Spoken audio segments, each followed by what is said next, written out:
En esta oportunidad vamos a referirnos a un tema amplio, poco largo, que por lo tanto puede exigirnos la realización de dos videos. El tema es aprendizaje y memoria. Permanentemente, varias clases he mencionado que somos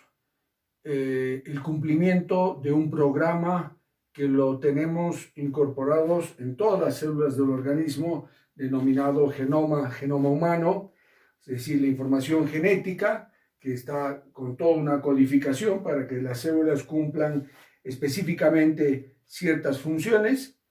y va a surgir a través de la relación que tenemos con el medio ambiente toda una serie de actividad de aprendizaje y de memoria. Es decir, yo voy a ir variando mis conductas de acuerdo a los estímulos que reciba del exterior y a las respuestas que emita mi organismo, y de acuerdo a toda una actividad de adaptación, yo voy a ir reforzando toda una serie de conductas y comportamientos, y a su vez estas conductas van a llegar a conformar toda una actividad psíquica que yo voy a ir almacenando a través de todo un proceso de codificación que yo lo voy a guardar, almacenar y lo puedo recuperar. Es decir, el aprendizaje va de la mano con la memoria, porque la forma en que yo voy a codificar información la voy a guardar o almacenar en el cerebro y luego voy a tener la posibilidad de recuperar, es la única forma en que yo voy a poder establecer actividades de aprendizaje. Ha sido Scoville, un neurocirujano que ha operado a un paciente que tenía epilepsia. A los 9 años, el paciente HM, famoso por sus siglas antes de su muerte, y luego de su muerte sabemos que es Henry Mollison. A los 9 años sufre un accidente y de ahí en adelante presenta crisis epilépticas hasta, siendo un hombre adulto joven, es operado por este neurocirujano Scoville, y le extirpa los probables focos epileptógenos, que eran las caras internas de ambos lóbulos temporales, dañando y extirpando el hipocampo y las amígdalas y todas las zonas parahipocámpicas. Este paciente HM de la cirugía en adelante pierde toda la posibilidad de almacenar memoria, es decir, de una memoria a corto plazo pueda consolidarse esa información en una memoria a largo plazo. Esto se altera, no existe esta posibilidad de consolidación, y de ahí en adelante el paciente prácticamente no puede almacenar ningún tipo de información. En ese tiempo, Brenda Milner, una neuróloga que trabajaba con Wilmer Penfield, es quien colabora con Scoville para tratar de ayudarlo a este paciente HM, y de ahí en adelante esta médica neuróloga se dedica a estudiar los procesos de memoria. Lo primero que Milner se da cuenta, Brenda Milner, es que el paciente HM había perdido toda posibilidad de una memoria que es una memoria que se va a codificar con el lenguaje. En cambio, descubre Milner que el paciente tenía toda una posibilidad de aprendizaje de actividades motoras, como por ejemplo, ella lo hace realizar toda una serie de ejercicios, escritura o dibujos, mirando esta actividad a través de un espejo, y esto requiere para todos y para las personas normales una etapa de ejercicios y de aprendizaje, de actividad motora, es decir, el saber hacer, y el paciente HM va mejorando cada vez más mientras realizaba esta práctica. Claro que él no se acordaba de haber realizado este tipo de actividades. Es más, siempre que se encontraba con la neuróloga Brenda Miner, él creía que era la primera vez que tenía contacto con ella. Entonces, esto va a hacer que la memoria, que antes se manejaba con una nomenclatura de memoria declarativa,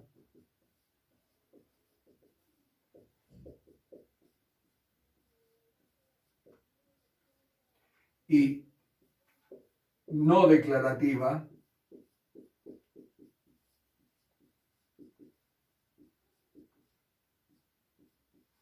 hoy en día se maneje como memoria explícita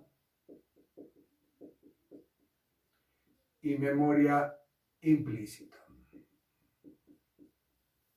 La memoria explícita, debido a un psicólogo, Edwin Tulving, se va a dividir posteriormente en memoria episódica o de acontecimientos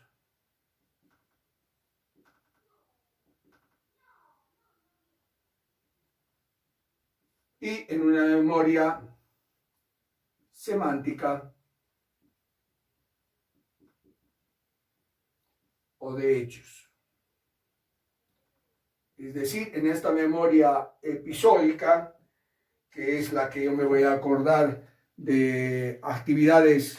que yo realizo, es decir, cómo he pasado el fin de año, con quiénes he cenado, qué ha sido el menú de la comida que hemos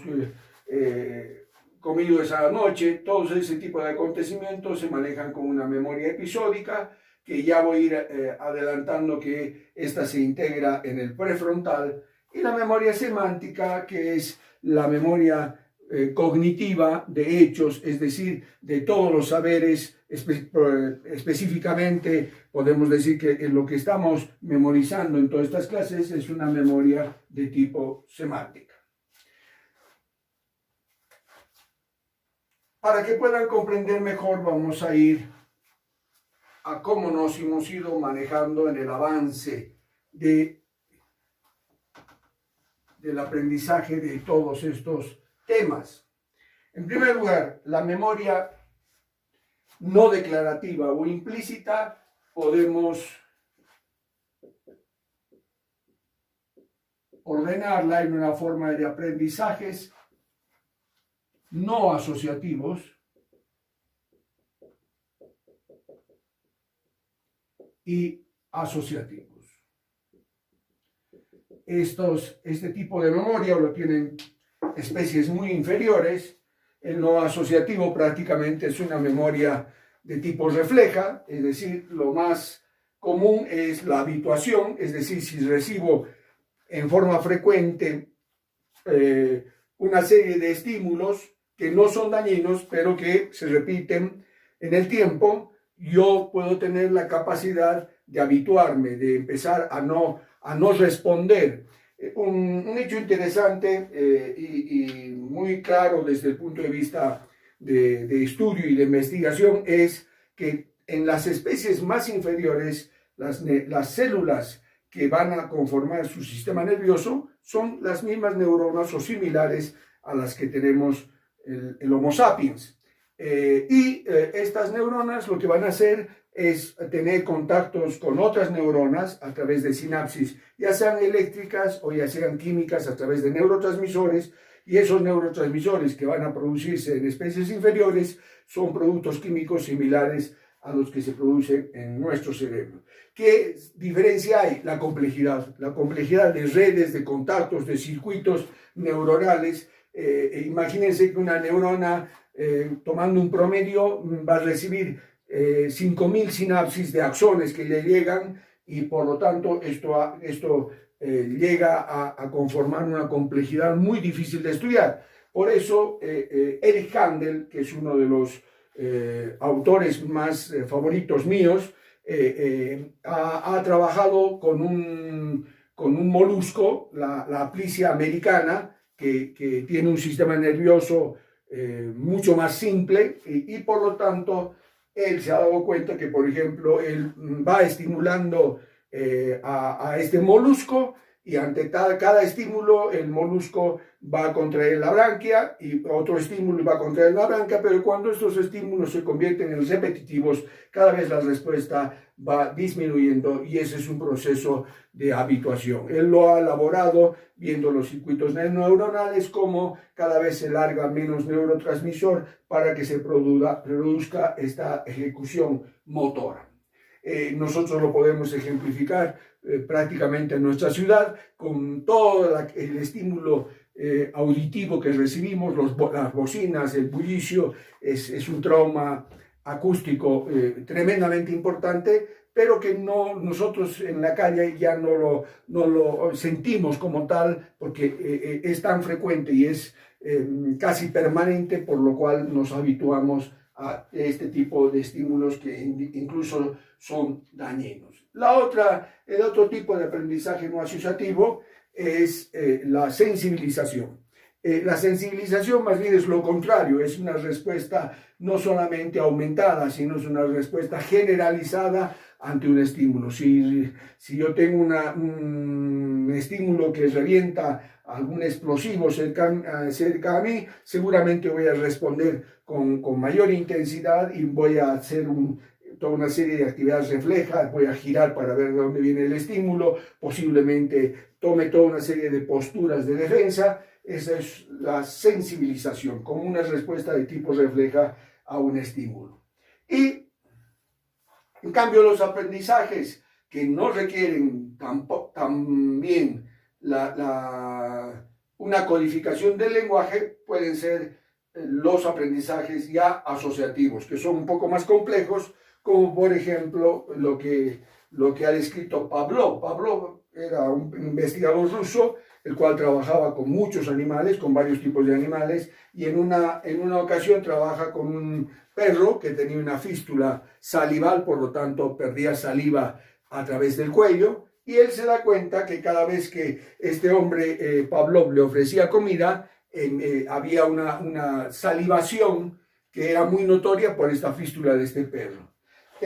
Pavlov lo que empieza a trabajar es este reflejo, que es secreción de saliva, que es un reflejo natural, es un reflejo normal, lo va a ir asociando a un estímulo que antecede un poco a la presentación de la comida, que es una campana. Entonces, cuando el perro se da cuenta que cada vez que suena la campana va a recibir un plato de comida, ya empieza a salivar ante ese estímulo que no debería dar este tipo de respuesta, pero como el perro ya lo ha asociado, ya ante el estímulo del sonido de la campana empieza a salivar. Ese tipo de aprendizaje asociativo lo vamos a llamar condicionamiento clásico.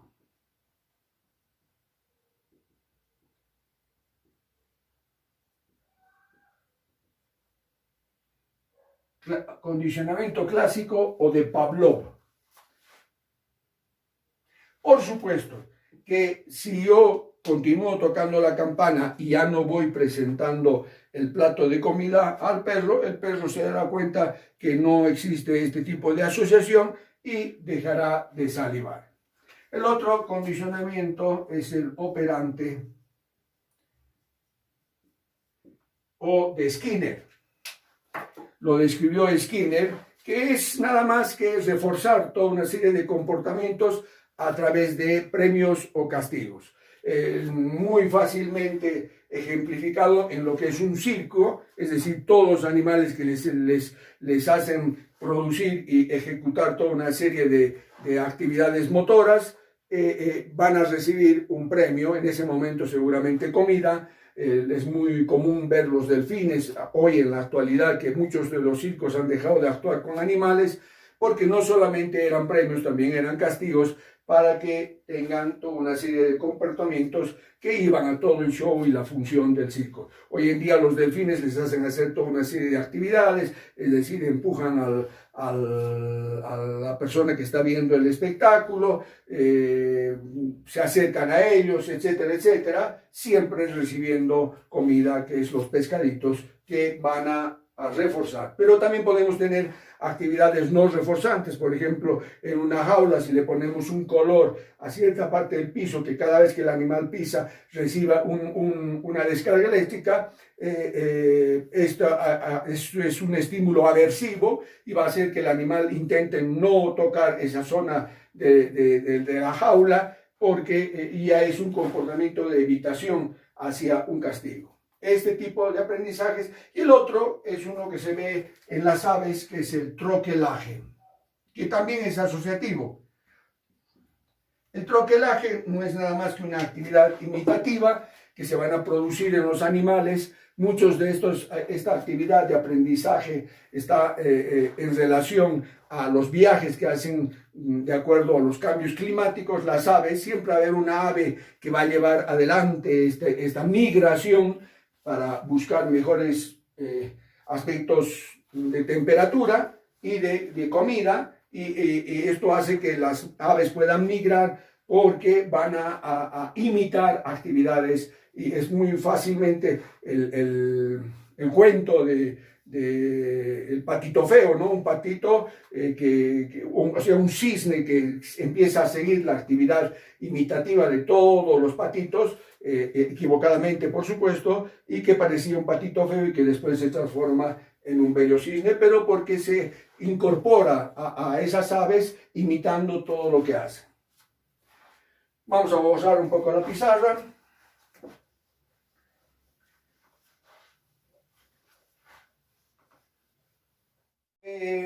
Wilder Penfield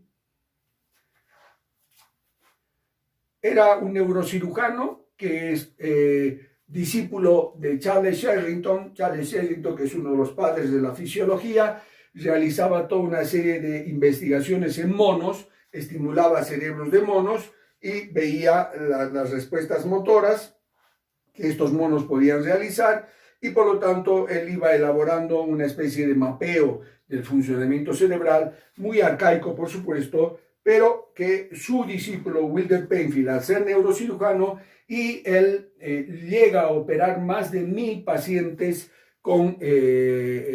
trastornos epilépticos, con crisis epilépticas, y para mejor resultado los ha operado los pacientes estando despiertos. El cerebro no tiene receptores, por lo tanto se puede ejecutar actividad quirúrgica sobre el cerebro. En los primeros pasos de la cirugía se utiliza anestésicos locales y por lo tanto el paciente puede responder a estímulos que se pueden realizar sobre la corteza cerebral, realizando movimientos o refiriendo qué actividad sensorial o de percepción tiene. Y es así que cuando Wilder Penfield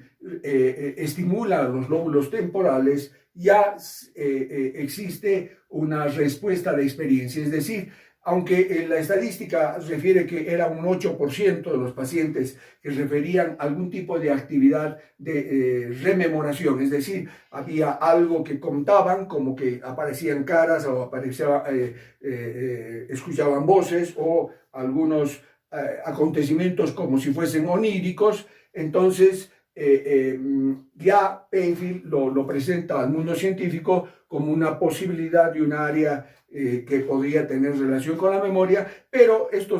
no se acepta en ese momento dado, porque muchas de las zonas epileptógenas de los pacientes que operaba estaban cerca, y se atribuyó a este tipo de aspectos que como que estaban en relación más a las crisis epilépticas que áreas relacionadas con la memoria. Pero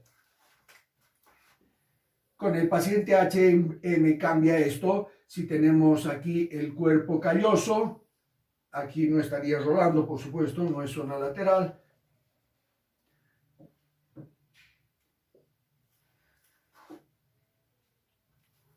Lo que se ha visto que se ha removido en el paciente HM es toda la cara interna del lóbulo temporal, donde está la corteza hipocámpica y en este caso se incluía incluso la amígdala. La lesión de la amígdala no va a traer alteraciones de la memoria, aunque la amígdala va a propiciar toda una actividad tremendamente interesante en la producción de la memoria, que es indirecta, pero que es importante. ¿Por qué? Porque todo contenido emocional de hechos que vivimos van a servir como para que se subraye la posibilidad de recuerdo de esta actividad. Por lo tanto, la amígdala no entrará en los circuitos netamente fisiológicos de la memoria, pero sí va a complementar esta actividad de importancia jerárquica en la posibilidad de almacenar información con contenidos de tipo emocional. ¿Qué elementos se producen en esta área que Scoville dañó en el paciente de Henry Molaison? El ingreso de información hacia el hipocampo de una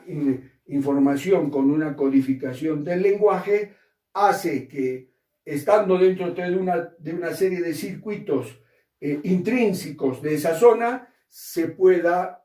consolidar una información que va a estar retenida más o menos en un tiempo de alrededor de un año, esta información, para que después ya vaya y se pueda consolidar el almacenamiento definitivo de esta información en el área de asociación parieto-temporo-occipital. Estamos diciendo que, en primer lugar, toda la información del área de asociación parieto-temporo-occipital es la información que ingresa tanto de áreas visuales, auditivas o sensitivas.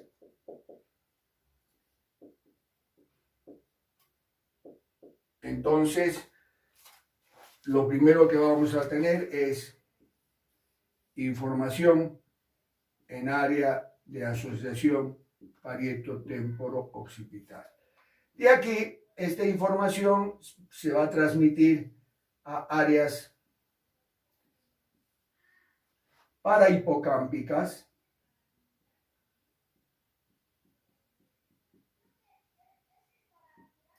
o peririnales,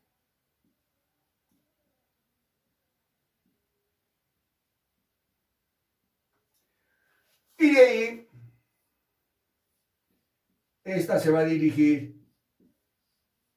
a la corteza entorrinal.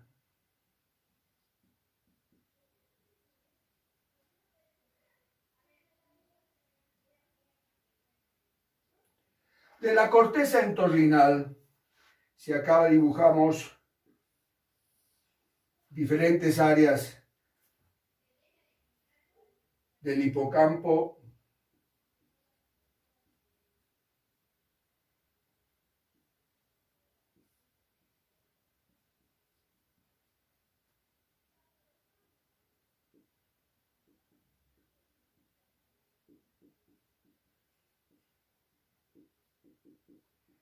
o sea, corteza hipocámpica y parahipocámpica como el subículo, como la corteza o área dentada. Entonces, siguiendo este recorrido que llegamos a la corteza entorrinal a través de una vía perforante, esta información va a ir a la corteza dentada. De la corteza dentada por una vía de fibras musgosas,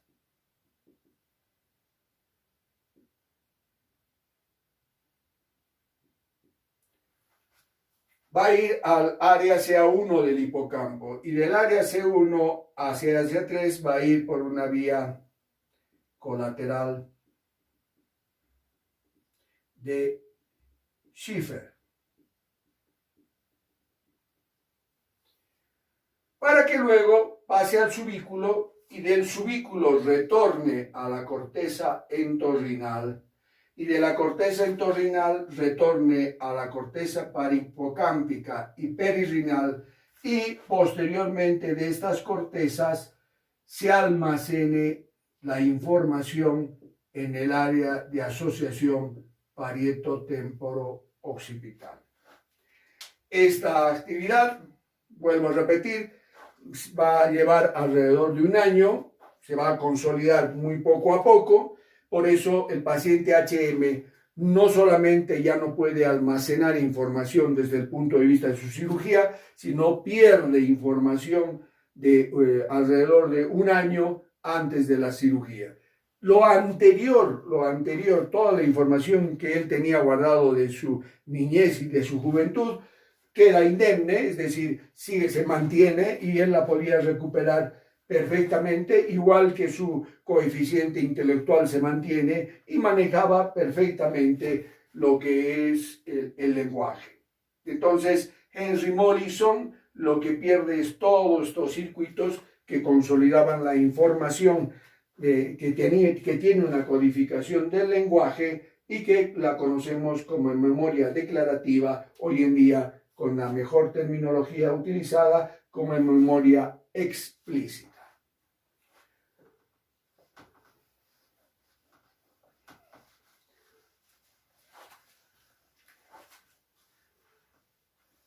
Para un mejor entendimiento de todo esto, vamos a ir paso a paso como ha ido avanzando antes del paciente HM, incluso ya se elaboraba toda una serie de teorías. Es decir, cuando a mí me llegan estímulos del exterior, lo primero que tengo es una memoria sensorial, que va a durar muy poco tiempo. Esta memoria sensorial especialmente es visual y auditiva y va a durar entre milisegundos a segundos, que es, si es auditiva, es una memoria de tipo ecoica, y si es visual, es una memoria de tipo icónica. Esto estamos permanentemente recibiendo estímulos, pero solamente los que realmente estén relacionados con la posibilidad de hacer ingresar información van a pasar a la memoria a corto plazo.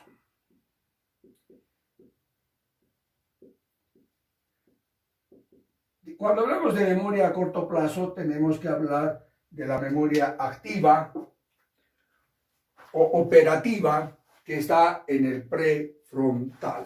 Es una de las memorias a corto plazo que permanentemente el Homo sapiens mantiene y integra su información que ingresa, es esta memoria que va a tener ciertos requerimientos, es decir, de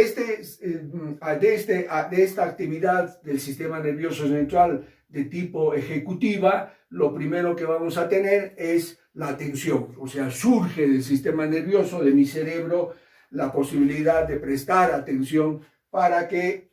yo pueda manejarme con algún cierto ingreso y especialmente manejo de información. Yo voy a tener un bloc de notas, que es la información que llega y yo la manejo para poder utilizarla,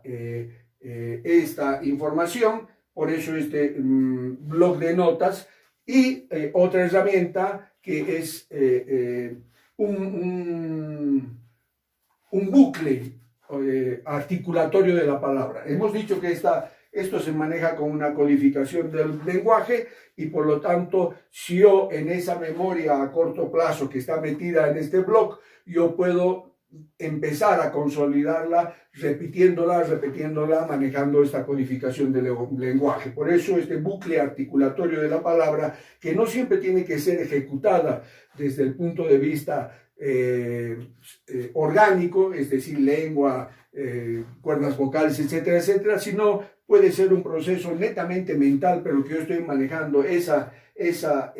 codificación y que de tanto repetirla puedo hacer que se consolide. Esta memoria a corto plazo, cuando hablamos de block, hablamos de un block visoespacial, eso no solamente visual, sino espacial, y esta actividad espacial es tremendamente interesante desde el punto de vista de investigación, porque la codificación del lenguaje no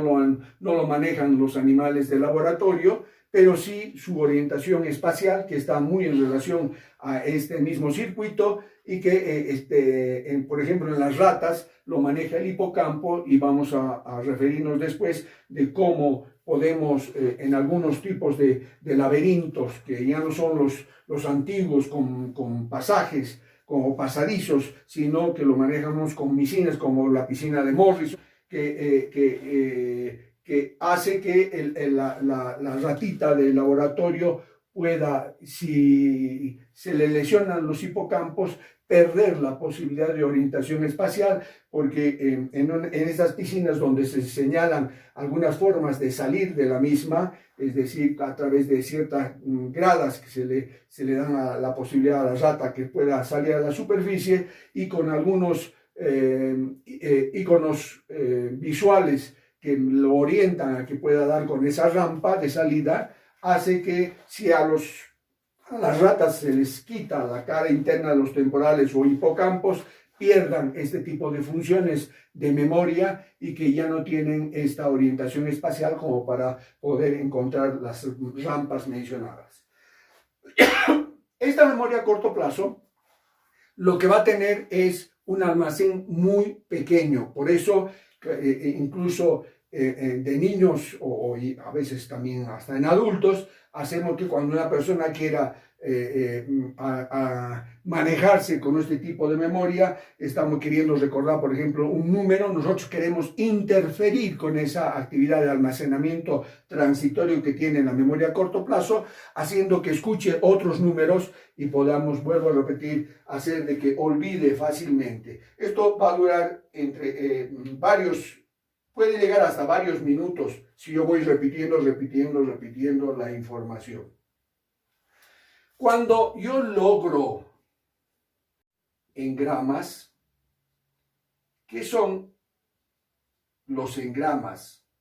Son modificación en circuitos neuronales de mi cerebro, en los cuales yo voy a dar la posibilidad de facilitación del pasaje de información a través de estos circuitos, y esto lleva a lo que se denomina consolidación.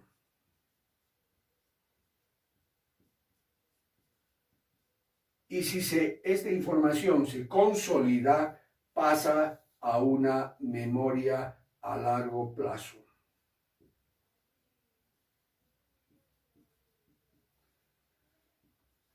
En algún tiempo se manejó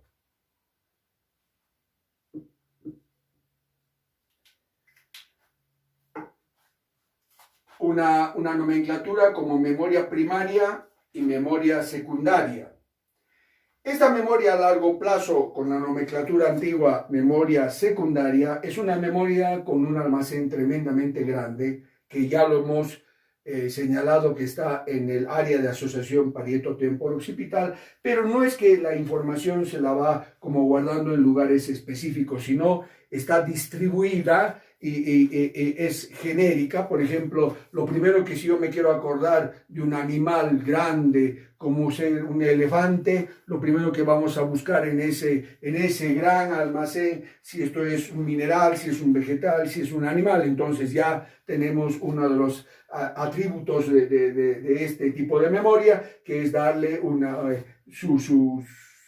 calidad de animal. Si es pequeño, si es grande, ya lo vamos a dar que es grande. Si si es un animal peludo o sin pelo, y poco a poco yo voy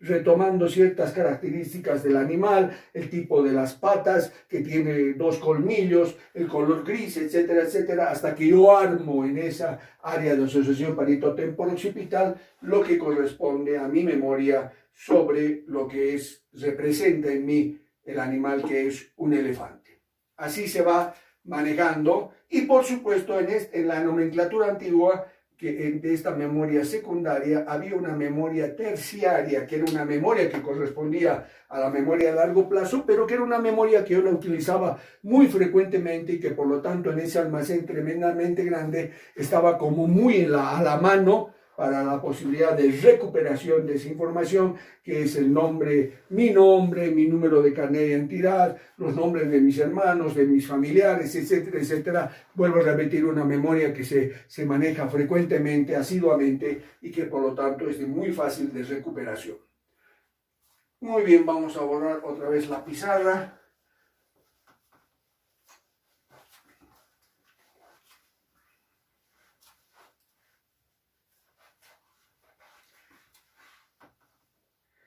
También vamos a decir que la memoria, que ya lo hemos mencionado, que va con contenidos de tipo emocional, se va a consolidar mejor o más rápido. Vamos a tener diferentes niveles de memoria, ¿no? La memoria que más manejo, más se va consolidando más, es más antigua, pero no es solamente que yo tenga almacenado un recuerdo, sino cada vez que yo saco ese recuerdo y lo vuelvo a contar y lo vuelvo a referir, anécdotas, por ejemplo, y lo vuelvo a comentar, hace que esta memoria la vaya sacando, la vaya guardando, y voy haciendo, aumentando la posibilidad de consolidación de esta memoria. Entonces, memoria, cuanto más antigua y mejor la utilice y más la refiera, más la cuente, vamos a tener la posibilidad de mejor consolidarla. Entonces, en enfermedades con alteraciones de la memoria, a la cual nos vamos a referir como la demencia de Alzheimer, de tipo Alzheimer, que a propósito es una lesión de cortezas parahipocámpicas, especialmente de la corteza entorrinal, con una sintomatología de alteración muy importante de la memoria, porque justamente se altera la consolidación de esta misma. En la actividad de recuperación de la memoria también puedo tener toda una serie de implicaciones tremendamente importantes, porque puedo yo recuperar esta información con algunos tipos de alteraciones. Por ejemplo, existe la atribución errónea, es decir, yo puedo atribuir, es decir, esto viene de la fuente. Es famoso un juicio que se le hace una empresa de discos hacia a uno de los componentes del grupo, los Beatles,